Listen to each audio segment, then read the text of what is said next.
Pemirsa, saya akan ajak Anda untuk menuju ke lokasi Tim Pemenangan Nasional atau TPN Ganjar Mahfud di Cemara, Jakarta untuk menyaksikan konferensi pers sore hari ini. Tahun 80-an akhir. Dan jadi saya mengalami betul hidup di zaman Orde Baru, zaman pemerintahan otoriter, di mana isu perempuan itu lebih diwarnai oleh ideologi ibuisme, ya. Di mana soal kedudukan perempuan sebagai ibu rumah tangga, sebagai ibu, peran-peran domestik yang lebih ditekankan. Mungkin kawan-kawan pernah kenal yang namanya Dharma Wanita misalnya. Jadi semua istri pegawai negeri harus ikut mendukung kerja suami dan lain-lain. Bisa melihat sendiri bagaimana perempuan tidak mengalami satu situasi yang merdeka dibanding laki-laki.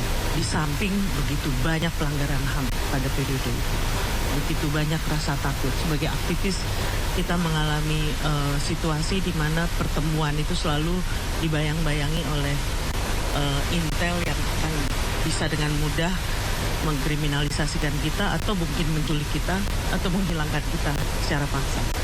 Itu situasinya. Jadi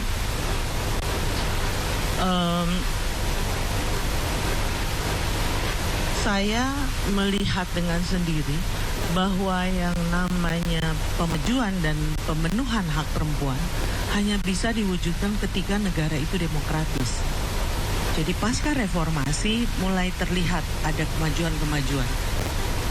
Konstitusi kita mengakui, tapi kemudian diterjemahkan dengan beberapa kebijakan-kebijakan yang secara bertahap terus membaik, memenuhi hak-hak perempuan. Nah ini terasa, tapi sayangnya perkembangan 2-3 tahun terakhir itu bisa dibilang ada pemerosotan demokratisasi. Demokrasi kita dalam situasi, kalau istilahnya degradasi ya, ketika proses legislasi tidak sepenuhnya melibatkan masyarakat lagi. Ketika kriminalisasi kepada para pembela HAM terjadi terus. Ketika KPK dilemahkan. Dan yang terakhir kita lihat sendiri bagaimana MK dengan mudah ditunggangi dengan proses pelanggaran etik yang sangat serius yang sudah ditetapkan oleh MK. Bukan saya sendiri yang bilang itu ya. Jadi ini yang terjadi. Karena itu kalau ditanya kenapa saya ikut mendukung ya karena saya percaya dari rekam jejak saya punya pengalaman berinteraksi dengan capres dan cawapres, terutama dengan Pak Mahfud ya, Anggi, bahwa Pak Mahfud adalah satu dari begitu banyak Menko Polhukam yang kami bekerja secara intens, yang secara konsisten mencoba menjalankan konstitusi, mencoba menjalankan hukum dan mempertahankan negara hukum dengan cara-cara beliau, dengan pengetahuan beliau, tapi yang lebih penting dengan keyakinannya menjalankan bahwa Indonesia sebagai negara hukum harus betul taat pada hukum, dan kalau ada langkah-langkah yang memang harus dilakukan belum diatur, dicari jalannya tapi dengan basis prinsip penghormatan pada hak asasi manusia. Dari situlah saya lihat bahwa hal ini hanya ada di pasangan Pak Ganjar dan Pak Mahfud. Demikian, Mbak Anggi. Oke, baik Mbak Sandra, mungkin boleh diperkenalkan nama lengkapnya dan juga sekarang sebagai apa buat teman-teman media nanti bisa mencatatkan sebagai atribusinya juga. Nama lengkap saya Sandrea Timoniaga. Persis setahun saya selesai di Komnas HAM dan saat ini saya lebih sebagai freelance. Terakhir saya ikut dalam tim percepatan reformasi hukum yang dibentuk oleh Menko Polhukam. Tapi kalau ditanya jabatan ya freelance. Aktivis lah ya Mbak. Penggiat asasi manusia. Penggiat kemanusiaan untuk para perempuan. Ya, terima kasih. Ya. Oke, yang kedua ada Mbak Nia. Ya Mbak Nia tadi kita udah banyak ngobrol juga. Jadi teman-teman Mbak Nia ini pernah aktif hampir sama ya Mbak ya di isu lingkungan juga ya. Dan mulai menjadi salah satu pendiri di Komite Independen Pemantau Pemilu. Jadi pasca reformasi sudah lebih aktif di isu perempuan, terutama di bidang politik dan juga advokasi kuota perempuan. Dan saat ini masih menjadi ketua ANBTI yang bergerak. Gimana Mbak? Aliansi Nasional Bhinneka Tunggal Ika. Ya, Aliansi Nasional Bhinneka Tunggal Ika (ANBTI) bergerak di isu-isu kebangsaan. Pernah menjadi staf ahli utama di Unit Kerja Presiden Pembinaan Ideologi Pancasila tahun 2024. Mbaknya juga bagian dari komunitas alumni perguruan tinggi atau KAPT yang dikenal bagian dari Rumah Bersama Pelayan Rakyat di Cokro 111 ya Mbak? Bener ya? Pendukung Ganjar Ma'ruf. Pendukung Ganjar, iya.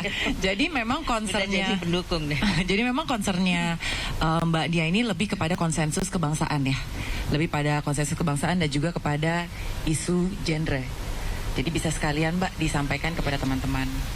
Ya sebetulnya kami juga kan pernah 1 tahun lah ya dengan teman-teman masyarakat sipil itu diajak berdiskusi soal indeks kerawanan pemilu 2024 oleh Bawaslu, dan kita tahu hasilnya sebetulnya nggak bagus ya, lebih jelek dari 2019. Itu membuat kami dan kawan-kawan melakukan juga diskusi soal bagaimana men-tracking capres, cawapres di 2024.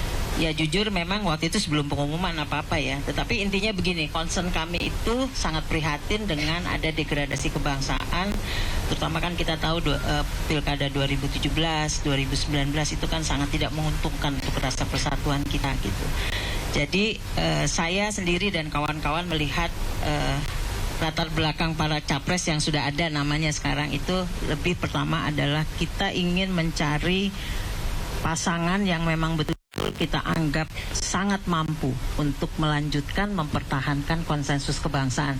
Kalau kita sering bilang PBNU, Pancasila, Bhinneka Tunggal Ika, NKRI dan Undang-Undang Dasar. Nah kita anggap Pak Ganjar dan Pak Mahfud itu orang yang selama ini tidak ada rekam jejak menggunakan politik sara. Itu paling penting sekali menjadi penilaian kami. Kedua, mereka berdua juga cukup tegas. Misalnya Pak Mahfud kita tahu sejak menjadi anggota DPR, ketua MK, dan sampai sekarang menjadi Menko Polhukam cukup punya ketegasan di dalam hal terkait dengan hukum dan lain sebagainya. Kalau Pak Ganjar ya interaksi kami sebagai aktivis perempuan juga ada, karena saya aktif di isu kuota. Pak Ganjar itu pernah menjadi ketua Pansus di 2009 yang kemudian memutuskan memasukkan aspirasi kami tentang pentingnya peningkatan keterwakilan perempuan di parlemen khususnya itu masuk di 2019 dan Pak Ganjar menjadi salah satu ketua Pansus. Kemudian juga kami melihat Pak Ganjar itu di dalam program selama 10 tahun menjadi gubernur cukup bagus ya, sehingga tidak salah kalau misalnya Provinsi Jawa Tengah terbaik untuk kesetaraan gender dan juga misalnya seperti provinsi layak ramah anak dan lain sebagainya. Itu menjadi catatan yang penting. Dan saya sangat senang karena Pak Ganjar itu pemimpin yang cukup punya confidence untuk menggunakan kebudayaan sebagai strategi atau basis dari program-programnya. Misalnya ketika Covid itu kan kita tahu ya, Jogotongo misalnya. Atau yang lebih mungkin sedikit menjadi satu perhatian khusus kami adalah program Jateng Gayeng Nginceng Wong Meteng. Agak susah nyebutnya memang, saya juga orang Sunda susah nyebutnya. Tapi itu sebuah program yang betul-betul secara data betul-betul menurunkan angka kematian ibu, angka kematian bayi, dan juga selaras dengan upaya-upaya untuk kita menghadapi persoalan stunting. Nah itu buat saya sangat berharap program yang baik di Jateng ini itu akan menjadi program nasional nantinya. Jadi ada banyak harapan, dan yang paling penting sih buat saya Pak Ganjar kelihatannya orang yang confident betul menggunakan kearifan lokal itu menjadi kekuatan dari program. Itu sangat penting karena kita negara yang betul-betul punya kekayaan budaya yang luar biasa gitu ya.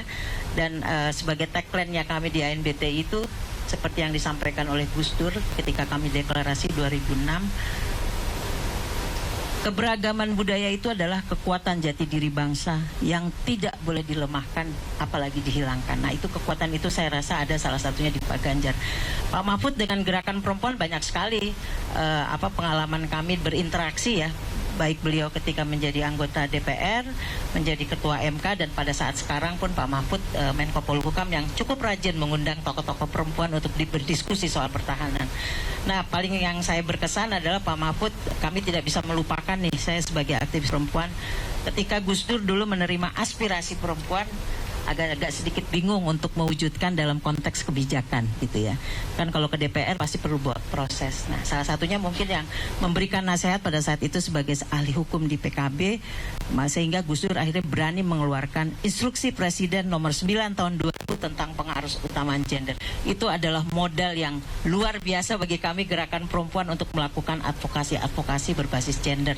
Nah, itu mungkin memori yang tidak bisa dilupakan, jejak rekam menjadi sangat penting bagi kami melihat pilihan kami sekarang adalah secara resmi masuk ke dalam TPN, itu salah satunya. Terima kasih. Oke, berarti pengalaman empirik dan track record dari Ganjar Mahfud ya. Oke, Mbak Yusitia Arif yang juga sudah hadir bersama kami yang ada di ujung, yang Mbak Juping, teman-teman. Jadi Mbak Yusti ya panggilannya ini adalah seorang pegiat kesetaraan bagi penyandang disabilitas dan pendiri advokasi inklusi disabilitas atau audisi. Jadi Mbak Yusti ini juga menyandang polio sejak kecil dan memiliki semangat tinggi untuk meningkatkan kesetaraan bagi penyandang disabilitas, berkeyakinan bahwa mereka juga dapat berkembang sesuai dengan kapasitasnya dengan dukungan yang tepat. Pendidikan dan kerja keras yang menjadi kunci kesuksesan dan meraih gelar sarjana hukum internasional dari Universitas Pancasila tahun 1993, memulai karirnya juga di televisi swasta dan menjadi penyiar berita mancanegara. Jadi tanpa berlama-lama, Mbak Yusti juga bisa disampaikan apa yang saat ini menjadi concernnya itu lebih kepada disabilitas juga ya Mbak ya? Iya, Silahkan Mbak. terima kasih. Saya nih mewakili disabilitas dan perempuan ya. Jadi terima kasih atas kesempatannya. Memang kami dari teman-teman disabilitas ini, kami melihat sosok Pak Ganjar dan Pak Mahfud ini memang sosok yang kami yakini bersih dan konsisten dalam mengawal langkah demokrasi, hukum, dan keadilan ya.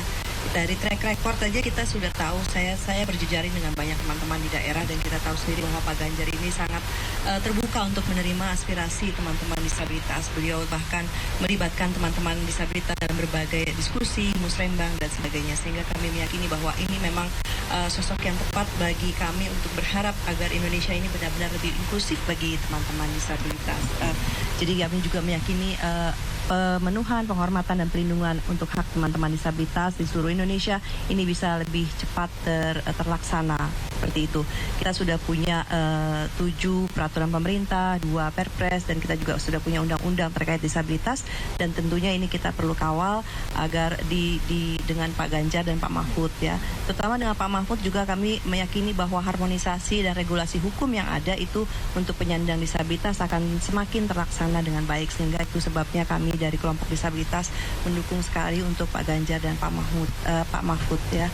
Nah, harapan tentunya kita berharap bahwa pengaruh utamaan isu disabilitas ini nanti bisa semakin terlaksana, terlebih visi dan misi dari Pak Ganjar dan Pak Mahfud ini kan mewujudkan manusia yang unggul ya. Nah, manusia yang unggul juga tentunya dengan melibatkan seluruh kelompok masyarakat, elemen baik wanita ya, perempuan, dan juga disabilitas seperti itu.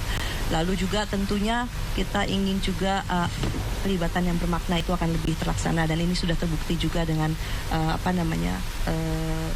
keterbukaan Pak Ganjar gitu ya, Pak Mahfud juga untuk bisa menerima aspirasi teman-teman disabilitas, sehingga kedepannya mungkin kampanye-kampanye dari Pak Ganjar dan Pak Mahfud juga kami akan tetap mengawal bahwa akan inklusif buat teman-teman disabilitas, baik dari segi materi kampanye, lalu juga nanti kita juga bisa mengupayakan adanya penerjemah isyarat bagi teman-teman tuli dalam setiap kampanyenya seperti itu, agar tidak ada masyarakat yang tertinggal untuk bisa melaksanakan menegakkan demokrasi di negara ini seperti itu. Mungkin itu saja dari saya sementara. Terima kasih. Baik, apapun situasinya berarti tidak menghalangi setiap dari bisa mencapai manusia unggul Indonesia maju di 2030. Dan yang berikutnya ada Mbak Ruby Khalifah. Ini sosok yang sudah aktif sejak mahasiswa di Jember yang mengawali isu PRMP di Perserikatan Solidaritas Perempuan, kemudian bekerja di jaringan pesantren bersama Rahima, dan saat ini menjadi salah satu board dari Gerakan Muslim Progresif di Asia.